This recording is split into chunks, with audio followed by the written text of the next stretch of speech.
Caroline, 34 years old, a single mother with a career in finance, and a 7-year-old son named Dylan. Last week, Dylan required emergency appendix surgery, and I was terrified. I called my parents, my sister, anyone in my family who could come support us through this frightening time. No one showed up, not a single person. I have always been the responsible one in my family, the person everyone turns to when they need money, but after 3 days alone in that hospital, I received a text that changed everything. Before I explain how my family betrayed me and then demanded $10,000, let me know where you are watching from and hit that subscribe button if family drama stories like mine resonate with you. To understand how things reached this breaking point, I need to take you back to where it all began. I grew up in a middle-class neighborhood in suburban Chicago with my parents, Martha and Frank, and my younger sister, Vanessa. From my earliest memories, there was always an unspoken hierarchy in our household. Vanessa was the golden child, and I was the responsible one. Our childhood photos tell the story better than words could. Vanessa in dance recital costumes with our beaming parents, Vanessa opening piles of Christmas gifts, Vanessa being celebrated for every small achievement. Meanwhile, I was the practical, reliable daughter who never caused trouble and learned early to take care of myself. By 16, I was working at the local grocery store after school and on weekends, not because we needed the money, my family was comfortably middle class, but because my parents made it clear my wants and needs were my responsibility. When college applications came around, I remember sitting at the kitchen table with my acceptance letter to Northwestern and my parents exchanging nervous glances about the tuition. "We just don't have that kind of money set aside for you, Caroline," my mother said, stirring her coffee. "We always figured you would get scholarships or go somewhere less expensive." What she did not say was that they were saving for Vanessa, who was 2 years behind me. I took out student loans, worked 30 hours a week during school, and graduated with a business degree. Meanwhile, Vanessa attended 3 different universities over 6 years, changing majors repeatedly, with our parents covering every cent. My first job was as a bank teller. I was 22, eager to build my career and pay down my student loans. I rented a tiny studio apartment and packed lunches every day to save money. I remember calling my parents to share the news about my first promotion to personal banking associate, only to have the conversation cut short because they were helping Vanessa move into a new apartment after she dropped out of college again. At 25, I met Brian. He was charming, ambitious, and seemed to appreciate my practical nature. We married after 8 months in a small ceremony that my parents complained was too modest. We always imagined giving one of our daughters a proper wedding, my mother's side, though they contributed nothing to the costs. Brian and I both worked hard, and within 2 years, I was pregnant with Dylan. It was during my pregnancy that I received my biggest promotion yet, financial advisor at one of the most prestigious firms in Chicago. Brian seemed supportive at first, but after Dylan was born, things changed. He worked later and later, became irritated by the baby's crying, and eventually admitted he was not ready for fatherhood. By the time Dylan was 2, the divorce was finalized. Brian pays his child support on time but has minimal involvement in Dylan's life. Every other weekend turned into once a month, then occasional holidays. I do not badmouth him to Dylan, but the reality is that I am essentially raising our son alone. Dylan is the sweetest little boy. Thoughtful, curious, and remarkably resilient despite his health issues. He was born with a minor heart murmur that requires regular checkups, and he has always been prone to respiratory infections. The medical bills have been substantial, but I have built a good career and can provide for him. What I cannot give him is an extended family that truly cares. Throughout all these years, a disturbing pattern formed with my parents and sister. They rarely called to check on us or visited unless they needed something, and increasingly, what they needed was money. First, it was my parents needing help refinancing their home after they had taken out a second mortgage to pay for Vanessa's graduate school attempt, which she abandoned after 1 semester. I helped them secure a better rate and covered the closing costs, $5,000 I had been saving for a family vacation with Dylan. Then there was Vanessa's credit card debt. $12,000 she had racked up buying clothes and taking weekend trips with friends. My parents called me in a panic, saying Vanessa was crying every night, afraid of debt collectors. I created a payment plan and covered the first 4 months of payments to get her back on track.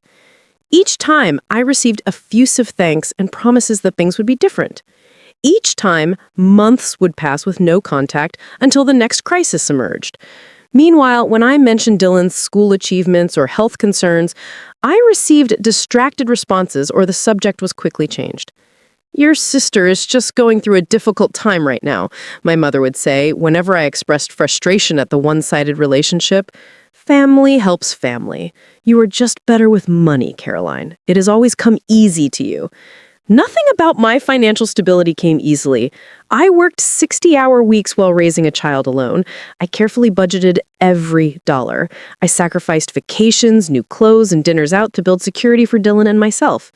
But in my family's narrative, I was simply lucky or naturally good with money, as if my success had fallen from the sky rather than being earned through years of discipline and hard work.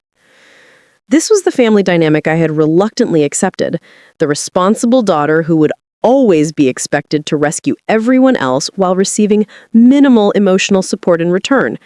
I had set some boundaries over the years, but nothing prepared me for what happened after Dylan's surgery. Last Wednesday started like any ordinary school day. I was making Dylan's lunch, a turkey sandwich with the crusts cut off, apple slices, and a small cookie, when he came into the kitchen clutching his stomach. "Mommy, my tummy really hurts," he said, his face pale and pinched with pain. At first, I thought it might be a stomach bug. There had been one going around his second-grade class. I felt his forehead, no fever, and gave him some water. But within 20 minutes, he was curled up on the couch crying and saying the pain was getting worse, now concentrated on his right side. Alarm bells went off in my head. Right-sided abdominal pain, appendicitis. I did not hesitate. I called my boss to let her know I had a family emergency, scooped up Dylan, and drove straight to the emergency room. The triage nurse took one look at Dylan and immediately brought us back. Within an hour, a doctor confirmed my fears: acute appendicitis. Dylan needed emergency surgery to remove his appendix before it ruptured. "We need to operate within the next 2 hours," the surgeon, Dr. Bennett, explained. "The good news is this is a common procedure, but he'll need to stay in the hospital for at least 2 days afterward to monitor for infection." As they prepared to take Dylan for pre-op testing, I stepped into the hallway and called my mother. My hands were shaking so badly I could barely hold the phone. "Mom," I said when she answered. "Dylan has appendicitis. We're at Memorial Hospital. They're prepping him for emergency surgery right now. I'm really scared. Can you and Dad come?" There was a pause. "Oh, honey, today I have my standing hair appointment at 11, and your father was going to clean the gutters." I closed my eyes, trying to steady my breathing. "Mom, your grandson is having emergency surgery. The hair appointment can wait." "Well, let me talk to your father and see what we can do," she said, sounding put out. "What time is the surgery?" "They said within the next 2 hours. Please hurry." "We'll see what we can do." "Caroline, don't be so dramatic. Appendectomies are routine these days." I ended the call and immediately dialed Vanessa. It went to voicemail. I sent a text explaining the situation and asking her to come to the hospital if she could. Then I returned to Dylan's side, forcing a calm expression I did not feel. The next few hours were a blur. Dylan was taken for surgery and I was directed to a waiting area. I sat alone, watching other families support each other in groups of 2, 3, 4 people. Husbands comforting wives, grandparents distracting siblings with games and snacks. And there I was, checking my phone every 5 minutes, hoping for some response from my family. After an hour, my mother texted, "Let us know when he is out of surgery. Your father has a backache today, so driving would be difficult." Nothing from Vanessa. A kind nurse named Janet noticed me sitting alone and brought me a cup of coffee. "Is someone coming to sit with you, hun?" she asked. I shook my head, not trusting myself to speak without crying. "Well, I'll check on you when I can," she promised, patting my shoulder. "The surgical team for appendectomies is excellent here. Your little boy is in good hands." 2 hours later, Dr. Bennett found me in the waiting room. "The surgery went perfectly," he said with a reassuring smile. "We caught it before it ruptured. Dylan is in recovery now, and you can see him in about 20 minutes. The relief was overwhelming. I thanked him profusely, then immediately texted my parents and Vanessa with the good news. My mother responded with a thumbs up emoji. My father sent, "Great news, tell the little guy we love him." Vanessa finally responded an hour later, "Glad he's okay." Not one of them asked if I needed anything or if they could visit. Dylan was groggy when I first saw him in recovery. His small body looked so vulnerable in the hospital bed, connected to an IV and monitoring equipment. When his eyes fluttered open and he weakly said, "Mommy," I nearly broke down. "I'm right here, sweetheart," I assured him, holding his hand. "The doctor fixed your tummy. You were so brave." He looked around the room. "Is Grandma here? Or Grandpa?" I swallowed hard. "Not right now, buddy. They sent their love, though. They're so proud of how brave you've been." "Will they come tomorrow?" he asked before drifting back to sleep. "Maybe," I said, though I already knew the answer. The next 2 days were exhausting. I slept in a recliner next to Dylan's bed, waking whenever he did. I worked remotely on my laptop during his naps, trying to keep up with my most urgent client matters. The hospital Wi-Fi was spotty, and I had to step into the hallway for client calls, constantly worrying about being away from Dylan, even for 15 minutes. I sent regular updates to my family with photos of Dylan's recovery. The responses grew briefer. My mother asked if I would be able to join them for Sunday dinner that weekend. Vanessa sent a meme about hospitals. My father did not respond at all. No one visited, no flowers arrived, no offers to bring food or sit with Dylan so I could shower or get fresh air. By Friday afternoon, when Dylan was discharged, my resentment had hardened into something cold and solid in my chest. As I helped my son carefully into the car, mindful of his incision site, I made a silent promise to myself that something would have to change.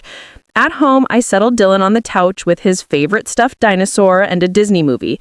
I ordered pizza delivery for dinner, a special treat, and sat beside him, stroking his hair as he dozed on and off, still weak from the surgery and medication. "Mommy," he asked during a quiet moment, "are Grandma and Grandpa mad at me?" "No, sweetie," I said, my heart breaking.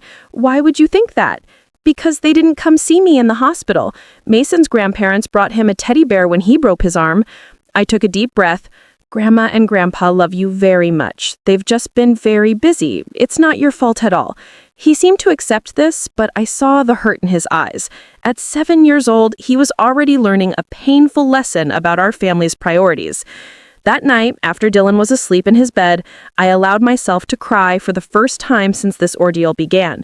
I cried for my son, who deserved so much more support than he received. I cried for myself, always giving and rarely receiving, and beneath the sadness was a simmering anger that would soon boil over in ways my family never expected. Sunday morning dawned bright and clear. Dylan was recovering well at home, moving around more comfortably, and even asking for pancakes for breakfast. His appetite returning was a good sign. As I mixed the batter, my phone chimed with a text. It was from my mother. "How is Dylan feeling?" It was the first time she had initiated contact since before the surgery. I texted back, "Much better, thanks. Eating well today and moving around more easily." I set the phone down and poured batter onto the griddle. Before the first pancake had even started to bubble, my phone chimed again. I glanced at the screen and nearly dropped the spatula. "Good to hear. Listen, we need to talk about something important. Vanessa is engaged. Tyler proposed last night. She needs $10,000 for her dream wedding dress. Vera Wang, once-in-a-lifetime opportunity. The boutique is holding it, but needs a deposit by tomorrow. Can you transfer the money today? Family helps family." I stared at the message, reading it 3 times to make sure I understood correctly. My son had just had emergency surgery. No one from my family had visited or offered any meaningful support. And now, 3 days later, they wanted $10,000 for a wedding dress. I flipped the pancake, which had now burned on one side, and tried to compose myself before responding. My first instinct was to fire back an angry message, but Dylan was sitting at the kitchen island watching me with curious eyes. "Is that Grandma?" he asked, hopefully. "Yes, buddy," I said. The lie tasted bitter. "Your pancake is almost ready." I decided not to respond immediately. I served Dylan his breakfast, made sure he took his medication, and settled him in the living room with Legos. Then I returned to my phone, which had accumulated 3 more messages. From Mom, "Did you see my text about Vanessa's dress? They need an answer today." From Dad, "Your mother told you about the dress." Vanessa found the one. $10,000. I know it sounds like a lot, but this is her special day. Call us. From Mom again, The boutique closes at 5 today. You are the only one with money to spare. We would not ask if it was not important. I sat down at the kitchen table, a cold feeling spreading through my chest. Money to spare. After paying thousands in medical bills that my insurance did not fully cover, after taking unpaid time off work to care for my son, my phone rang. It was my father. "Caroline," he said without preamble when I answered, "did you get your mother's messages about the dress?" "I did," I said carefully. "I'm a little surprised by the timing." "What does timing have to do with anything? Your sister is getting married. Tyler comes from money and they are expecting a certain level of wedding. The dress is non-negotiable." "Dad, Dylan just had surgery. I've been dealing with that alone. I have medical bills and I've missed work. $10,000 for a dress is not something I can just pull out of thin air." He scoffed. "You work in finance. We know you make good money. This is not the time to be selfish. Vanessa never asks you for anything." I nearly choked at that blatant lie. "Dad, she has never once called to check on Dylan, not once during his hospital stay. Did she even tell you he had surgery?" "We have all been busy. Tyler's parents are planning an engagement party, and there has been a lot to coordinate. This dress is a limited opportunity. Vanessa tried it on yesterday, and it is perfect. She deserves this." The conversation continued in this vein for several minutes. My father dismissed every concern I raised, repeatedly emphasizing family obligation and Vanessa's once-in-a-lifetime event. After hanging up, I received a call from my mother. Then another text. This one had photos attached of Vanessa in what I assumed was the dress in question. A massive ball gown with intricate beading and a cathedral train. It looked like something from Disney movie, impractical and ostentatious. Then came the text that broke me. "Thanks in advance, sis. You're the best. Can't wait for you to see me walk down the aisle in this.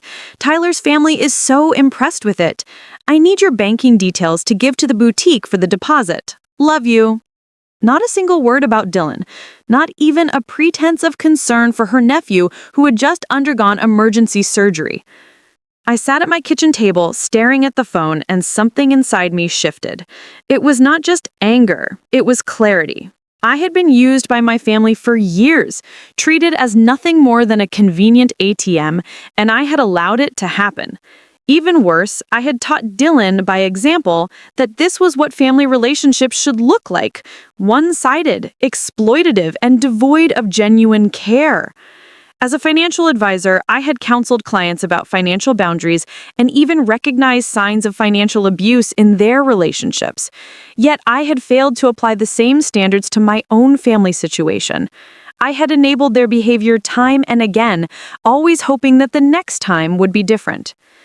Looking at my financial situation objectively, I was comfortable, but not wealthy. I had a mortgage on a modest 3-bedroom home. I had established a college fund for Dylan that was growing steadily, but would need years more of contributions.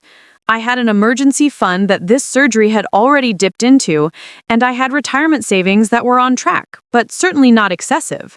The $10,000 they were demanding would mean postponing necessary repairs to my home, reducing Dylan's extracurricular activities, or withdrawing from my own retirement savings, all for a dress that would be worn once for a sister who could not be bothered to visit her nephew in the hospital or even ask meaningfully about his recovery. As I processed these thoughts, a final text came through from my mother. "We know this is a big ask, but remember all we have done for you over the years. Family supports each other. Your sister would do the same for you."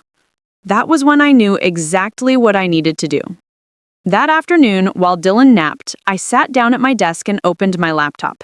As a financial advisor, I had the skills and knowledge to handle this situation strategically rather than emotionally, though I was certainly feeling plenty of emotions. First, I reviewed my own accounts and financial entanglements with my family. Years ago, when my father had a brief health scare, I had created a joint emergency account with my parents. I had initially deposited $5,000 and added small amounts over time, intending it to be there if they ever faced a genuine crisis.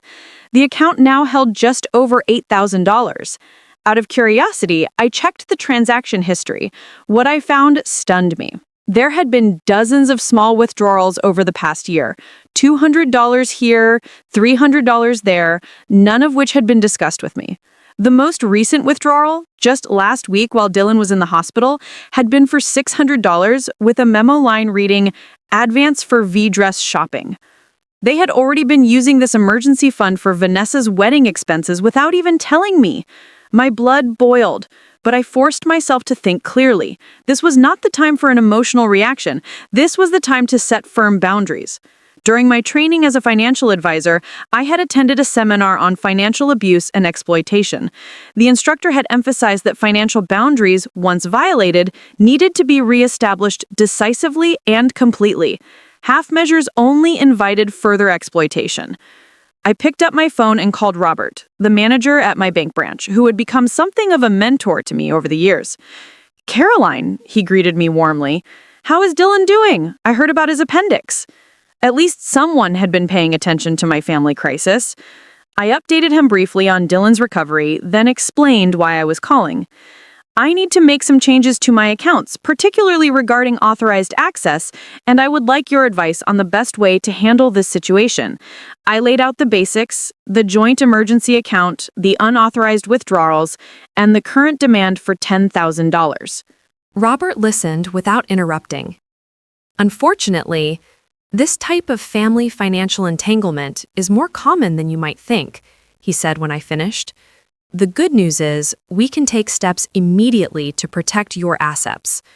With Robert's guidance, I spent the next hour creating a comprehensive plan. First, I would freeze the joint emergency account so no further withdrawals could be made without my in-person authorization. Second, I would establish a new, separate college fund for Dylan with ironclad protections, making it impossible for anyone but him to access the money, and only for educational purposes. Third, I would document the history of financial requests and contributions to create a clear record of the pattern of behavior. Fourth, I would send a token response to make my position clear before they attempted to access the emergency fund again. "Are you sure about this last part?" Robert asked when I explained what I planned to do. "It might escalate the situation."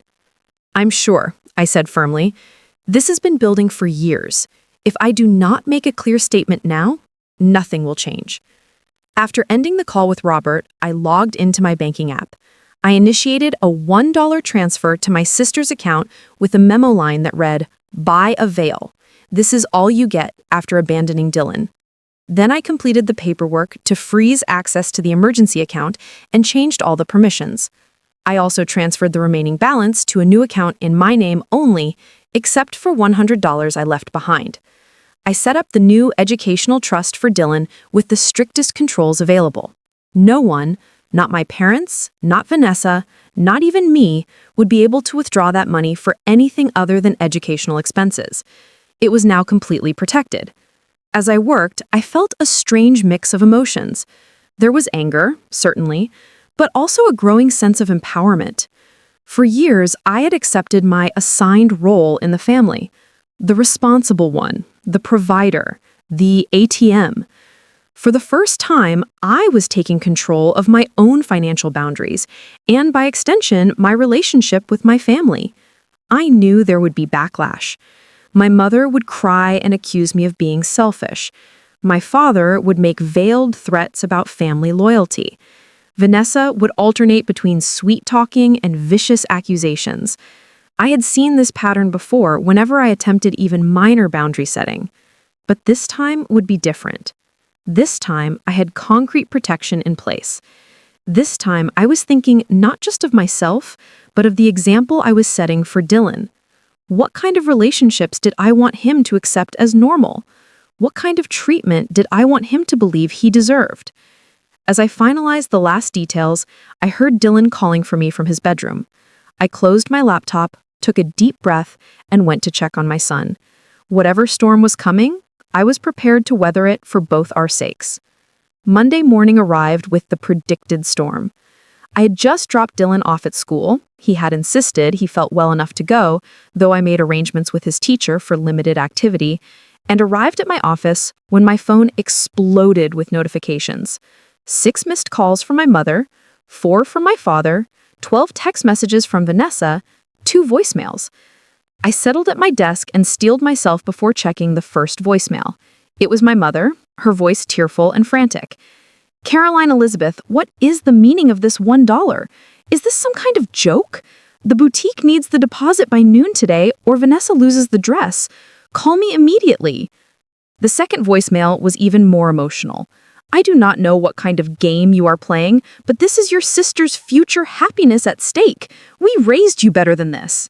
Your father is furious. Fix this mistake right now." The text messages ranged from Vanessa's initial confusion, "Hey sis, there must be some mistake with the transfer," to sweet talking, "Please, Caroline, you know how much this means to me," to outright hostility. "You have always been jealous of me. If you ruin this for me, I will never forgive you." I put my phone on silent and tried to focus on work, but by 10:30, my assistant knocked on my door. "Caroline, your mother is here. She seems very upset. Should I send her in or tell her you are in a meeting?" I sighed. I had expected this, though not quite so quickly. "Send her in, please, and Lauren, no interruptions for the next 20 minutes, regardless of what you might hear." My assistant nodded, her expression sympathetic but curious. A moment later, my mother burst into the office, her face blotchy with tears and anger. She did not bother with a greeting. "What have you done to the emergency account? Your father tried to withdraw the money for Vanessa's dress deposit, and the teller said it was frozen. Then we discovered you emptied it except for $100. This is not just your money, Caroline." I remained seated, keeping my voice calm and professional. "That account was created by me for genuine emergencies, not for wedding dresses, not for the regular expenses you and Dad have been making without my knowledge or consent. You are your parents. We don't need your consent to use family money." "It is not family money, Mom. It is my money that I earned and set aside in case you or Dad had a health crisis or some other genuine emergency. Over the past year, you have withdrawn nearly $4,000 in small amounts without once mentioning it to me." She waved her hand dismissively. "Small expenses, nothing worth bothering you about. But this dress is important, Caroline. The boutique will not hold it past noon. Vanessa is devastated. Dylan had emergency surgery last week," you said quietly. "None of you bothered to visit him or offer any meaningful support. He asked me if his grandparents were mad at him because they did not come to the hospital." For a brief moment, I saw a flicker of shame cross my mother's face, but it was quickly replaced by indignation. "We were busy, and hospitals are depressing. We sent our love." "A text message is not support, Mom. Being there for family during a crisis, that is support. A $10,000 wedding dress is not an emergency." My mother's voice rose, and I was grateful for my office's solid door. "You have always been jealous of Vanessa, always trying to make her special moments about you. First, you refuse to help, then you send $1 as some kind of cruel joke." It was not a joke. It was a statement. I am done being the family ATM while receiving nothing but token attention in return. I have my own family to think about. Dylan is my priority, his well-being and future, not Vanessa's one-day princess fantasy. The argument escalated from there. My mother's voice grew louder until I was certain everyone in the office could hear her despite the closed door. She brought up every perceived slight from childhood, accused me of ingratitude for all the sacrifices they had made for me, and eventually resorted to threats. "If you do not fix this right now, you can consider yourself no longer part of this family." Something inside me went very still at those words. Is that really how you measure family, Mom? Because if withdrawing financial support means I'm not family, then what does it mean that none of you provided emotional support when Dylan was in surgery? Were you already not acting like family then? She had no answer for that. She grabbed her purse and stood up. "This is not over. Your father will be calling you. You have until noon to make this right." As she stormed toward the door, she turned back with a final shot. "And do not bother coming to Sunday dinner anymore if this is how you treat family." After she left, I sat at my desk, shaking slightly, but feeling strangely calm. I had expected anger, but the reality of facing it was still jarring. My assistant poked her head in a few minutes later. Everything okay? I think the entire floor heard parts of that. I gave her a weak smile. Family drama, nothing to worry about. But by lunchtime, things had escalated further. My father called 4 more times. I sent each to voicemail. Vanessa's texts became increasingly frantic and then abusive. I muted the conversation. At 1:15, I received an unexpected call from Robert at the bank. Caroline, I wanted to give you a heads up. Your parents just left my office. They were trying to override the freeze on the joint account, claiming it was an emergency situation and that you were having mental health issues preventing you from making rational decisions. I gasped. They what? They also attempted to file a fraud report, claiming you had unlawfully transferred funds out of a joint account. I explained that as the primary account holder who created and primarily funded the account, you were within your rights to make those changes. I appreciate the call, Robert. I am sorry you got dragged into this. No need to apologize. I wanted you to know they may try other avenues. They mentioned possibly contacting your firm's management to discuss your concerning behavior. I thought you should be prepared. After thanking Robert again, I immediately went to my supervisor's office to explain the situation before my parents could call with false claims about my mental stability. Nancy, my supervisor for the past 5 years, listened with growing concern. I had no idea you were dealing with this kind of family pressure, Caroline, she said when I finished. If they do call, I will handle it appropriately. And if you need any time off to deal with the situation, just let me know.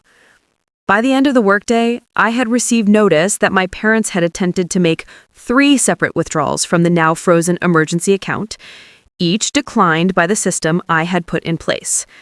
When I picked up Dylan from his after-school program, I was exhausted from the emotional warfare, but resolute in my decision. Something would have to give, and for once, it would not be me. Tuesday evening, my phone rang with my father's number. I had been ignoring their calls all day, but something told me to answer this one. Caroline, my father's voice was tight with controlled anger. We need to have a family meeting tonight, 7 o'clock at our house. I cannot do tonight, Dad. Dylan is still recovering, and I do not want to leave him with a sitter so soon after his surgery. Then bring him. This needs to be resolved immediately. Is this about Vanessa's dress? Because my answer has not changed. This is about much more than the dress now. You have made serious accusations and taken actions that affect this entire family. 7 o'clock. He hung up without waiting for my response. I stood in my kitchen considering my options. I could refuse to go, but that would only escalate the situation further. If this confrontation was inevitable, perhaps it was better to face it directly and on my terms. I called my neighbor, Miss Jenkins, a retired teacher who had become a friend and occasional backup caregiver for Dylan. She readily agreed to watch him for a few hours, understanding from my tone that this was important. Take all the time you need, she assured me. Dylan and I will bake cookies and watch that space documentary he has been talking about. Before leaving, I gathered documentation. I had prepared a spreadsheet detailing every financial contribution I had made to my family over the past decade, totaling more than $50,000. Bank statements showing the unauthorized withdrawals from the emergency account, and copies of text messages showing the pattern of contact only when money was needed. Armed with evidence and resolve, I drove to my parents' house, the same split-level home where I had grown up. As I parked in the driveway, I noticed Vanessa's car already there, along with an unfamiliar luxury SUV that I guessed belonged to her fiancé, Tyler. My mother answered the door without a greeting, simply turning and walking toward the living room where the others waited. My father sat in his recliner, his position of authority during family discussions since my childhood. Vanessa and a tall, well-dressed man I assumed was Tyler sat on the couch. Everyone looked up as I entered, their expressions ranging from anger to discomfort. Sit down, my father instructed, pointing to a dining chair that had been placed opposite everyone else, the hot seat. I remained standing. Before we start, I want to be clear about something. I am here to discuss the pattern of financial and emotional exploitation that has characterized our family relationships for years. I am not here to be guilted, manipulated, or bullied into providing money for Vanessa's wedding. Exploited? Vanessa stood up, her face flushed. Just because I asked for help with my wedding dress? This is not about just the dress, Vanessa. This is about years of one-sided support, about the fact that none of you showed up when Dylan was in surgery, and about the unauthorized withdrawals from the emergency account I established. What unauthorized withdrawals? Tyler spoke for the first time, looking confused. What emergency account? I realized in that moment that Vanessa's fiancé likely had no idea about the family's financial dynamics. This was confirmed when my mother quickly interjected. That is not relevant to the current discussion. Tyler, we are here to talk about Caroline's refusal to help with wedding expenses. I addressed Tyler directly. I created an emergency fund for my parents years ago. Without my knowledge, they have been making regular withdrawals, including funds for Vanessa's wedding preparations. When I discovered this and froze the account, they tried to claim I was mentally unstable to the bank manager. Tyler's eyebrows shot up, and he turned to look at Vanessa. Is this true? You told me your sister refused to contribute to our wedding, not that your parents were already using her money without permission. Vanessa looked trapped. It's not like that. Mom and Dad said the account was for family needs, and the wedding is a family need. $10,000 for a dress is not a need, I said firmly. And speaking of the dress, Tyler, did you know that was the amount being requested? Tyler's expression darkened. 10,000? Vanessa told me the dress budget was 2,000, which I already thought was excessive. The room fell silent. My mother glared at me for revealing this information, while Vanessa suddenly became very interested in her manicure. I pulled out the folder of documentation I had brought. I think it is time we put all the cards on the table. This is a record of every financial contribution I have made to this family over the past 10 years. I handed copies to each person in the room and continued speaking as they looked at the spreadsheet. $53,820. That includes helping with the refinance of this house, paying off Vanessa's credit card debt twice, covering Dad's medical bills when he had pneumonia, and dozens of smaller loans that were never repaid. What it does not include is any record of emotional support flowing in the other direction. The room remained silent as they absorbed the information. Tyler looked increasingly uncomfortable, darting glances at Vanessa and my parents. Last week, my 7-year-old son had emergency surgery. I called each of you asking for support, not money, just your presence. None of you showed up, not once during his 3-day hospital stay. Dylan asked me if his grandparents were mad at him because they did not visit. My mother had the grace to look ashamed, but my father maintained his defensive posture. We explained why we could not come. You are making this into something it is not. Am I? Because 3 days after you could not be bothered to visit your grandson in the hospital, you demanded $10,000 for a wedding dress. How exactly should I interpret those priorities? I turned to Tyler again. Did you know about Dylan's surgery? He shook his head slowly. No, I had no idea. Vanessa shot me a venomous look. Stop trying to make Tyler think badly of us. This is just your jealousy talking. You have always resented that Mom and Dad love me more. The room went deadly quiet at her outburst. The truth that had always been understood but never spoken aloud hung in the air between us. My father cleared his throat uncomfortably. Vanessa, that is not true. We love both our daughters equally. But the damage was done. Vanessa was now looking at his fiancé with new eyes, and my mother could not meet my gaze. I took a deep breath and delivered the speech I had been preparing since Sunday. Family means showing up for each other. It means celebrating successes and providing support during a crisis. It means care flows in both directions, not just one way. For years, I have been the one expected to give financially, emotionally, practically, while receiving token acknowledgement in return. That ends today. I am not cutting contact with this family. I am not saying I will never help in a genuine emergency, but I am establishing firm boundaries. No more financial support without genuine relationship. No more one-sided giving. No more treating me like a convenient ATM while ignoring my son. I looked each of them in the eye before continuing. The money I have saved is for Dylan's future and our security. It is not available for designer wedding dresses or any other non-essential expenses. The emergency account will remain frozen until we have rebuilt trust, which will take time and effort on all parts. If you want a relationship with me and with Dylan, you are welcome to it, but it must be based on mutual care and respect, not financial transactions.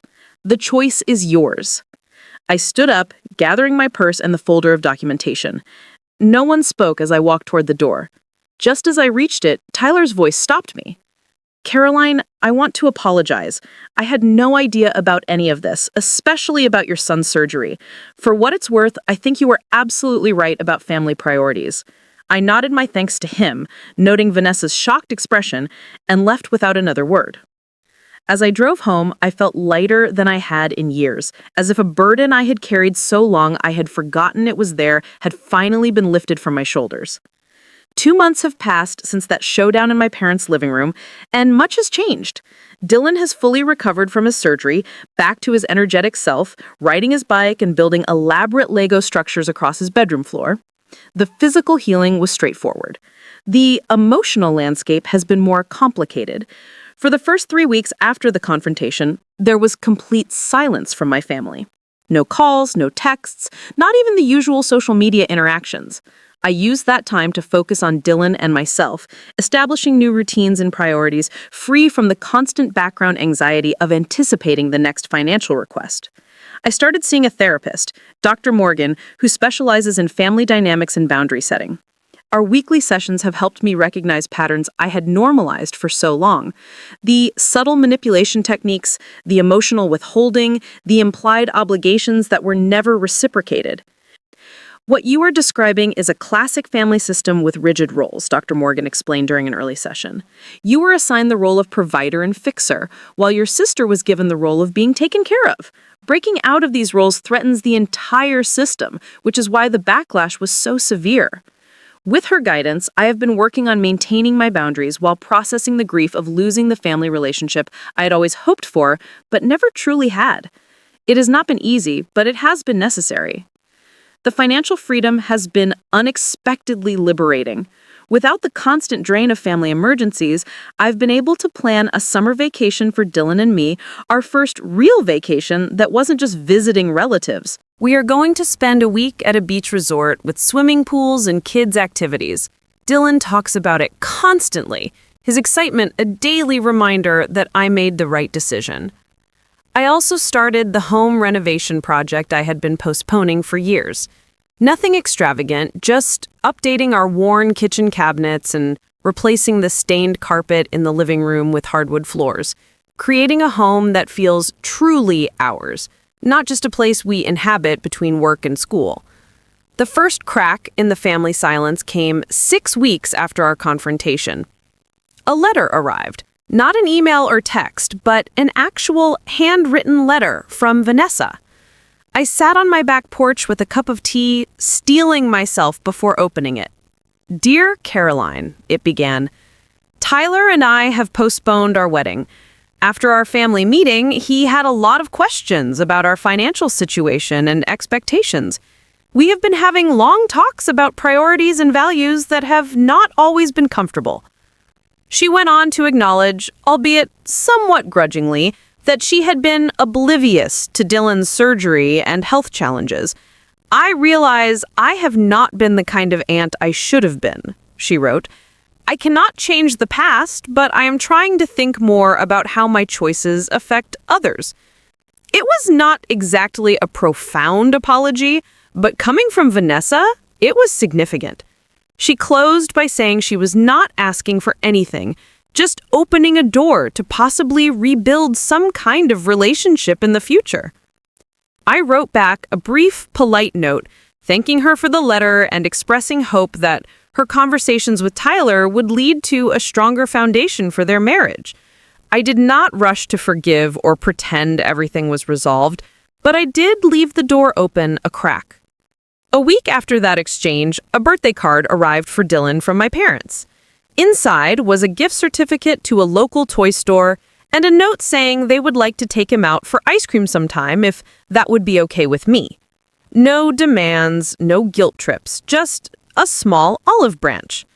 I showed it to Dylan, who was excited about both the gift card and the ice cream offer. "Can I see Grandma and Grandpa?" he asked, his eyes hopeful. "We will see," I told him. "Maybe we can meet them for ice cream next weekend, just for a little while." I am proceeding cautiously with these tentative reconnections. Dr. Morgan has helped me develop a framework for limited, controlled interactions that allow me to test whether real change is possible without exposing myself or Dylan to further harm. Meanwhile, I have been building a different kind of support system. My work friends have become more like real friends since I shared some of what I was going through.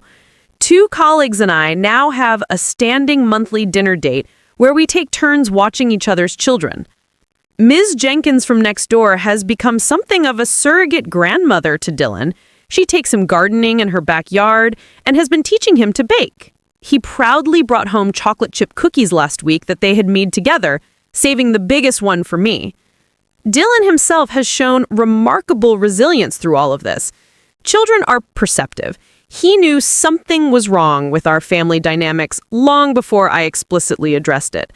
Recently, as I was tucking him in, he asked a question that caught me off guard. "Mommy, is it okay not to give someone something even if they really want it?" I sat on the edge of his bed, considering how to respond.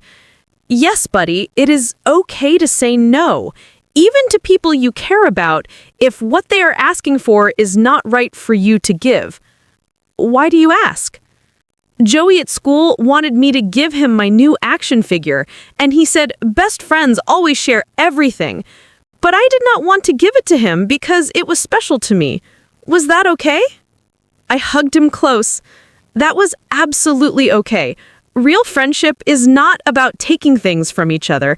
It's about respecting each other and caring about each other's feelings. He nodded seriously. "That is what I thought. I told Joey we could play with it together at recess, but it would stay my toy. He got mad at first, but then he was okay." In that moment, I realized my son was already learning the lesson it had taken me 34 years to grasp. Healthy relationships require boundaries, and love without respect is not really love at all. The journey ahead will not be easy. Family patterns do not change overnight, and there may be more confrontations and difficult conversations to come. But for the first time in my adult life, I feel free to define my own worth outside of my utility to others. I am building a life based on genuine connection rather than obligation, and showing Dylan what healthy relationships really look like. The money I once might have sent for Vanessa's wedding dress is now in Dylan's college fund. The emotional energy I once spent managing my family's crises is now invested in building a joyful life with my son and nurturing friendships that flow both ways. Sometimes the most profound act of love is not giving people what they ask for, but showing them where the boundaries must stand. Money cannot buy family loyalty, but protecting your peace is truly priceless. I would love to hear your thoughts on this situation. Have you ever had to set difficult boundaries with family members who were taking advantage of you? How did you handle it? Let me know in the comments below. And if this story resonated with you, please like and subscribe to hear more stories about finding strength in difficult family situations. Share this with someone who might need to hear that it's okay to prioritize their own well-being. Thank you for listening to my story. And remember, you deserve relationships that add to your life, not drain it.